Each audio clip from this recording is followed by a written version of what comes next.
चारों तरफ एक सन्नाटा पसरा हुआ था। बस रह रहकर कुछ कीड़ों की आवाज़ इतनी हल्की थी कि थोड़ी दूरी के बाद दिखाई नहीं देती थी। उस सुनसान सी सड़क पर खड़े उस ट्रक में दो आदमियों के इरादे इतने बुरे हो गए थे कि वो इंसानियत और भगवान के डर को भूल गए थे।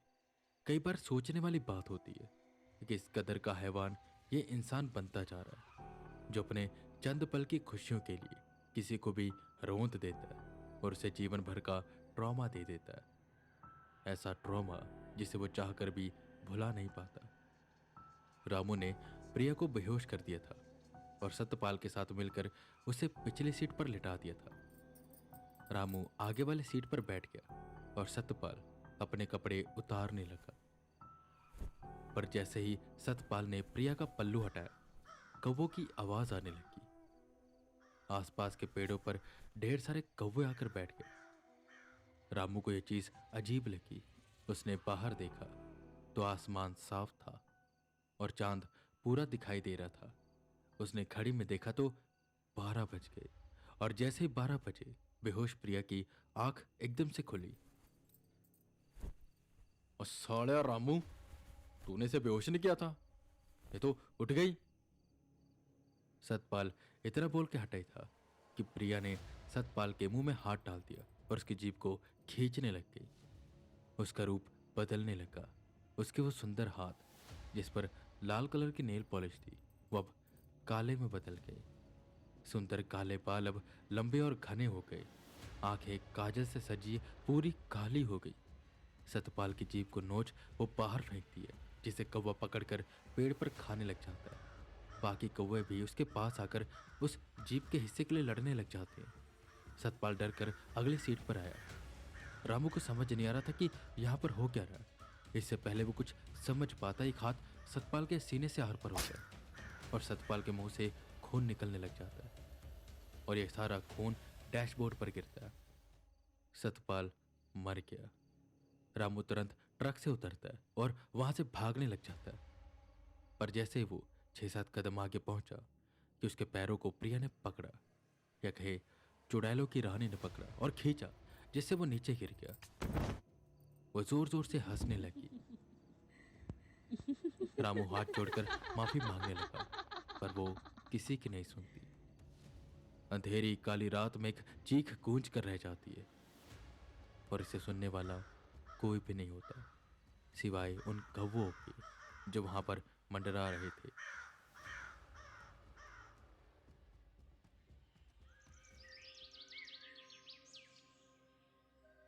अगले दिन की सुबह हुई। खिमोरा गांव का रहने वाला एक दूधी यानी कि दूध देने वाला सुबह सुबह अपने भैंसों से दूध निकालकर कंटेनर में डालता और शहर में बेचने के लिए निकल जाता।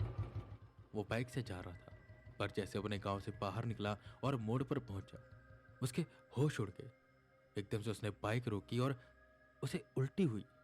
उसने चिल्ला चिल्लाकर गांव वालों को बुलाया और फिर पुलिस आई। अब तक इस केस में इतनी सारी पुलिस इन्वॉल्व हो चुकी थी कि अब कोई स्टेट केस नहीं रहा था। बगल के थाने से इंस्पेक्टर नरेंद्र आए और जैसे उन्होंने क्राइम सीन देखा, उनकी आंखें बड़ी हो गई। एक ट्रक था जिसके अंदर एक लाश पड़ी थी, जिसके सीने में बड़ा सा छेद था और जीभ कटी हुई थी और आधी कटी खाई जीभ बाहर पड़ी थी। ट्रक से कुछ मीटर की दूरी पर एक और लाश पड़ी थी जिसके मुंह को कुचल दिया गया था। शरीर पर जगह जगह कट के निशान थे और पेट को फाड़ा गया था, जिसके अंदर से आंतड़ियां बाहर आ रही थी, जिसे कौवों ने इस कदर नोचा था कि वो पूरी सड़क पर बिखर गई थी। कौवे अभी भी उसे नोच कर खा रहे थे। शु शु हट, ये कौवे तो और हट हट, ये का है? अब तक हम ऐसा कुछ देखे ही नहीं। साले जानवर का काम है कि कोनो इंसान का? रामदीन, हमको उकाई आ रही है भैया, हमसे नहीं हो पाएगा।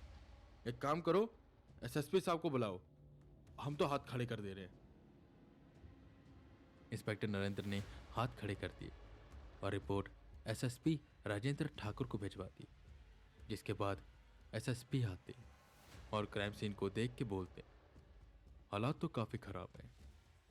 इंस्पेक्टर नरेंद्र, फॉरेंसिक टीम को कह दो अपने काम पर लग जाए।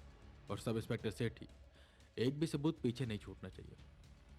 कांस्टेबल्स, लोकल लोगों से बात करो, पूछो यहाँ रात को उन्होंने कुछ देखा था या नहीं। तब तक मैं ट्रक में देखता हूँ, कुछ सुराग मिल जाए शायद। एसएसपी इतना बोल ट्रक पर चढ़ते हैं। खून ही खून सीट पर था। पिछली सीट पर कुछ चमकते हुए सितारे गिरे थे, जैसे साड़ियों में होते। दूसरी तरफ रुमाल था और एक शीशी, छोटी सी शीशी जो पूरी खाली थी, उसी रुमाल के पास थी। और उसे पढ़कर एसएसपी को पता चल जाता कि इसमें बेहोशी की दवाई थी। कुछ कुछ चीजें एसएसपी को समझ आने लग गई। ट्रक ड्राइवर के यानी कि सतपाल के शर्ट के ऊपर के 4 बटन खुले हुए थे, और जो सीने पर उसका घाव था वहां उसे एक टूटी हुई चूड़ी के कुछ अंश मिले। एसएसपी ट्रक से नीचे उतरता है और आगे आते हुए बोलता है, इनके साथ कोई औरत थी जिसे बेहोश किया गया था। उसके साथ ये दुष्कर्म करने वाले थे, पर उस औरत ने इन्हें मार दिया, जहां तक अभी के लिए मैं समझ पा रहा हूं। इंस्पेक्टर नरेंद्र और सेठी, तुम दोनों एक काम करो। नरेंद्र, तुम जाओ उस दिशा की तरफ जहां से ट्रक आ रही थी, और पूछो क्या उन्होंने किसी औरत को देखा है जिसके शरीर पर खून लगाओ, क्योंकि इनका खून तो उसके ऊपर लगा होगा। और सेठी, तुम उस दिशा की ओर जाओ जिस तरफ ये ट्रक जा रही थी, और हाँ, ये देखो कि ट्रक जा कहाँ रही थी। वो औरत भी वही जा रही होगी। इससे मैं ये तो पता चलेगा कि वो औरत किस दिशा की ओर गई होगी। तुम दोनों मार्केट्स में घुस घुस कर पूछना और सीसीटीवी जरूर देखना, शायद वो औरत दिख जाए। हालांकि उसने अपने बचावे के लिए किया, पर जिस कदर किया ये मुझे कुछ अजीब लग रहा है। वो दोनों सल्यूट मार वैसे ही करते हैं जैसा एसएसपी ने कहा। इसके बाद एसएसपी डॉक्टर नरेश के पास जाते हैं, जो वहां बैठे बॉडीज का मुआयना कर रहे थे। तो डॉक्टर साहब, क्या लगता है, क्या कह रही है बॉडीज? जिस पर डॉक्टर खड़े हुए और बोले, किसी ने बेरहमी से इनको मारा है, यह तो देखकर ही समझ आ रहा है, पर मारने का तरीका मुझे समझ नहीं आ रहा। देखो, वो सरदार जो ट्रक में है, उसकी छाती में छेद है और उसके अंदर टूटी हुई चूड़ियों के अंश है। ये सब ये दर्शा रहा है कि उस औरत ने अपना हाथ उसकी छाती में मारा। अगर साइंटिफिकली देखेंगे तो मुश्किल है, ये कोई लड़की नहीं कर सकती। और दूसरा, जो ये बाहर लाश पड़ी है, इसके मुंह को कुचला गया है, और शायद ये पत्थर से नहीं किया गया, किसी ऐसी चीज से किया गया कि एक ही वार में काम खत्म। जैसे अगर इस पर वो बार बार वार करती तो कहीं ज्यादा लगता, कहीं कम लगता। मतलब ये जो तुम देख रहे हो सड़क पे रायता फैला हुआ है, ये ऊपर नीचे रहता, पर इसमें बराबर है, बिल्कुल सपाट। मतलब एक ही वार में काम खत्म। इसका जो पेट फाड़ा गया, जहां तक मुझे लगता है कि ये नाखूनों से फाड़ा गया। हाँ, मैं क्या कहूं भाई, अभी के लिए मैं कुछ कंफर्म तुमको नहीं बता रहा, पर एसएसपी मैं तुमको इतना कह रहा हूं, ये किसी इंसान का काम नहीं हो सकता। बाकी तुम समझ जाओ मेरा इशारा क्या है। डॉक्टर इतना बोल चले गए, और एसएसपी समझ गए कि उन्हें अब क्या करना है। इतने दिनों से चल रहे क्वीन ऑफ विचेस के केस से वो अनजान नहीं थे। उन्होंने तुरंत कमिश्नर को फोन मिलाया और सारी बात बताई, जिसके बाद कमिश्नर ये फैसला करते हैं कि वो प्रेसिडेंट को कॉल करके ये सारी बात बताएंगे।